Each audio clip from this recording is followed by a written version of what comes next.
Hallelujah. जय मसीह के प्रियो। पवित्र परमेश्वर के अनुग्रह और शांति आपके जीवन में अद्भुत रीति से कार्य करे। मेरे प्रियो, आज हम पवित्र परमेश्वर के कुछ कलामों को समझेंगे कि पिता हमसे क्या कहते हैं। हालेलुया।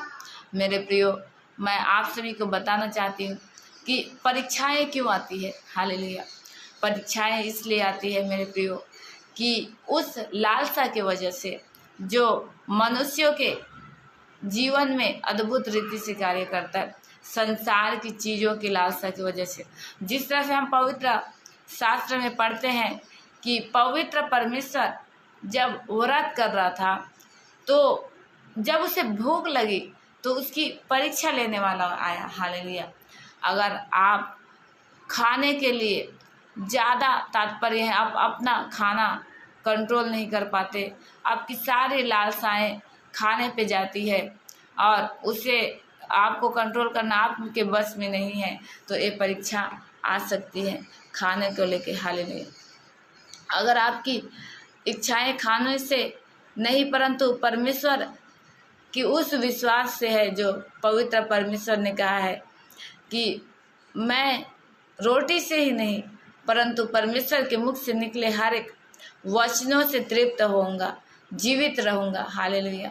मेरे प्रियो, भोजन से बढ़ के क्या जीवन नहीं, भोजन से बढ़ के क्या जीवन नहीं, भोजन से बढ़ के जीवन है। हालेलुया।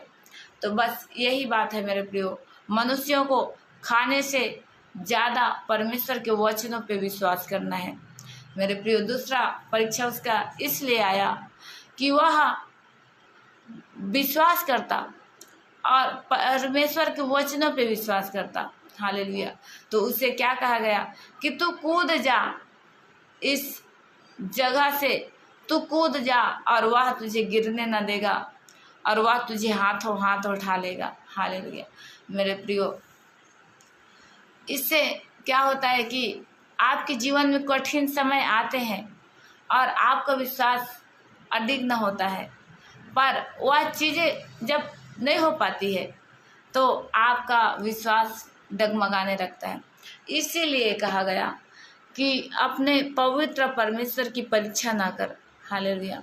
अपने पवित्र परमेश्वर की परीक्षा ना कर, क्योंकि जब आप विश्वास करते रहेंगे और उस समय आपके जीवन में ऐसा कोई संकट आ खड़ा होगा जो आप प्रार्थना करेंगे पर वह ठीक नहीं होता रहेगा, तो मेरे प्रियो, उस समय आपको निराश नहीं होना है परंतु यह सोचना है कि यह परीक्षा विश्वास पे है। आप विश्वास को अपना अडिग न रखना है। आपको ये कहना है कि हर एक चीज़ों से परमेश्वर पे विश्वास रखें। हालेलुया। हर एक चीज़ मिलके एक भलाई को उत्पन्न करती है। हालेलुया। और मेरे प्रियो, जीवन की लालसा, उसने कहा कि तू यहाँ से कूद जा ताकि वह तुझे अपने हाथों हाथ उठा लेंगे। मेरे प्रियो, जीवन की लालसा, जिसे जिंदगी की बहुत ज़्यादा लालसा है, बहुत ज़्यादा, जो मौत से डरता है। वैसे स्वाभाविक है कि मौत से हर एक जन डरते हैं, परंतु मेरे प्रियो, परमेश्वर यहोवा पे विश्वास करना है। अगर आप पापी नहीं, अगर आप कोई पाप नहीं करते और पवित्र परमेश्वर के अनुग्रह से अगर कुछ हो भी जाता है तो कौन सा बड़ा है कि आपको जाना तो परमेश्वर के पास ही है। हालेलुया। इस तरह से सोच रखना है। हालेलुया।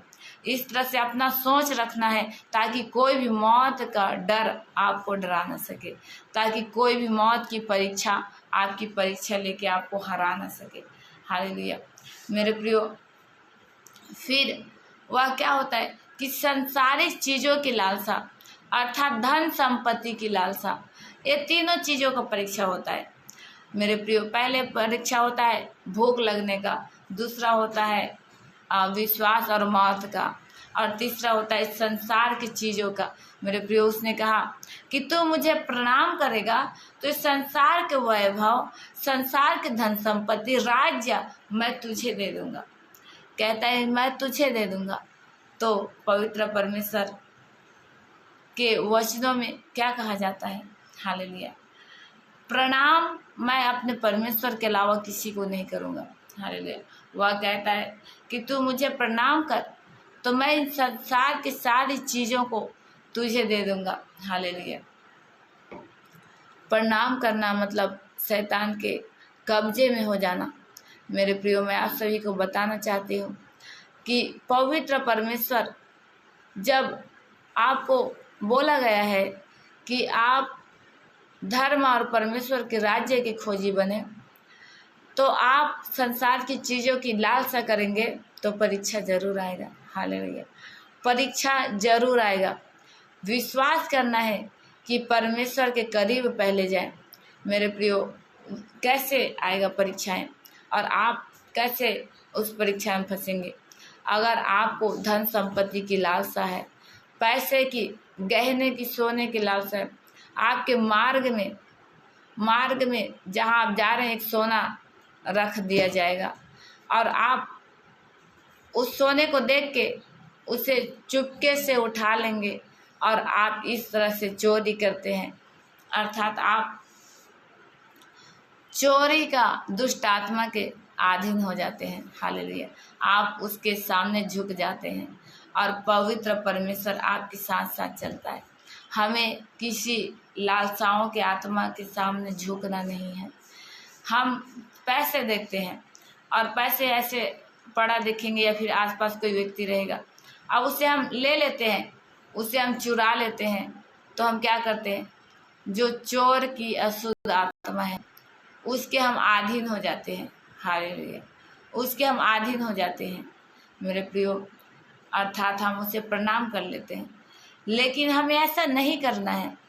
हमें परमेश्वर के राज्य, उसके धर्म और परमेश्वर की अनुग्रह के खोजी बनना है, ना कि धन संपत्ति के।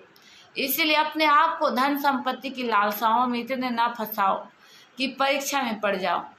अपने आप को व्रत क्यों रखा जाता है? क्योंकि आप शरीर की इच्छाओं को कंट्रोल कर सको, आप शरीर को कंट्रोल कर सको, अपने अनुसार चला सको, इसीलिए रखा जाता है। मेरे प्रियो, जब आप अपने आप को भूखा रखते हैं, अर्थात आप उस खाने के अधीन नहीं हैं, आप परमेश्वर के अधीन हैं। हालेलुया। उसी प्रकार से जब उसे भूख लगी तो बोला कि पत्थर को रोटी बन जा, तो ये रोटी बन जाएगा, परंतु ऐसा नहीं है। ऐसा नहीं है मेरे प्रियो। उसने कहा कि मैं तो परमेश्वर के वचनों के कारण जीवित रहूंगा। उसने ये नहीं कहा कि तृप्त होऊंगा, क्योंकि उसे भूख से मतलब नहीं है। उसे कहा मैं जीवित रहूंगा, अर्थात मैं मर नहीं सकता। तो जब आप भोजन नहीं करेंगे और आपको बोल दिया जाएगा कि आप मरेंगे नहीं, हमेशा जीवित रहेंगे, तो अच्छी बात है। हालेलुया। अच्छी बात है मेरे प्रियो। क्या भोजन से बढ़ के प्राण नहीं? क्या प्राण से बढ़ के भोजन है? नहीं मेरे प्रियो, भोजन से बढ़ के प्राण है। अगर आप खा के भी मरेंगे तो इससे क्या हो रहा है? अगर आपको बोल दिया जाएगा कि नहीं खाओगे तो भी जीवित रहेगा। हालेलुया। तो ये अच्छा है ना? हालेलुया। परमेश्वर का धन्यवाद। बात ऐसा नहीं है कि आपको खाने के लिए मना किया जा रहा है, लेकिन अपने आप को कंट्रोल करना है। अपने आप को उन इच्छाओं से कंट्रोल करना है जिसके बगैर आप नहीं रह सकते। अगर आपका कोई ऐसा इच्छा है जिसके बगैर आप नहीं रह सकते, तो आपकी परीक्षा भी उसी के लिए होगा। आपकी परीक्षा करने का मार्ग भी वही है। हालेलुया। हम परमेश्वर का धन्यवाद करते हैं और उनकी शांति और अनुग्रह की आशा रखते हैं। पवित्र परमेश्वर आपको बहुत आएगा आशीष दे। आमीन।